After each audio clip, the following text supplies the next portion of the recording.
you affected by war, directly, indirectly, or simply by witnessing the suffering of others? If so, I want to acknowledge something that often goes unsaid. Your feelings are real, and they deserve space.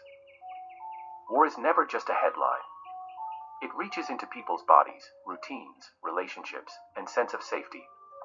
Even those far from the front lines can feel the weight of fear, grief, or helplessness. There is no right way to respond to conflict. There is only the truth of your experience. Peace is not a one-person initiative. It is a collective effort, shaped by history, power, scarcity, identity, and unresolved wounds that stretch across generations. Fighting, conflict, and war are not new to humanity's list of challenges, but each conflict carries its own story, its own motives, its own heartbreak. Scarcity can push people toward fear and division. Power can distort judgment. Long-standing grievances can simmer beneath the surface, paused but never resolved.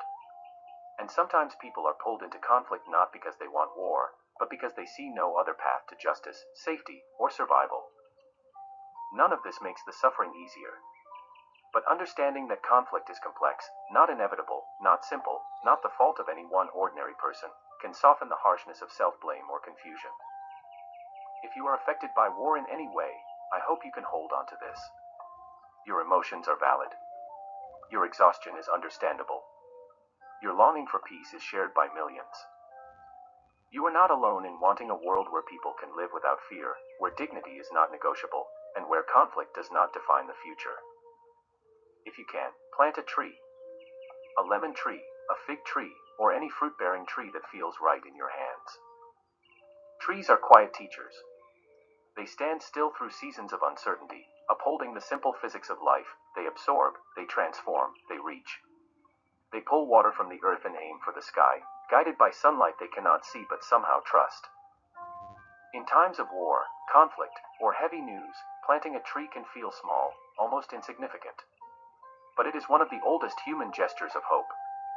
A tree is a promise to the future, a reminder that life continues even when the world feels unsteady.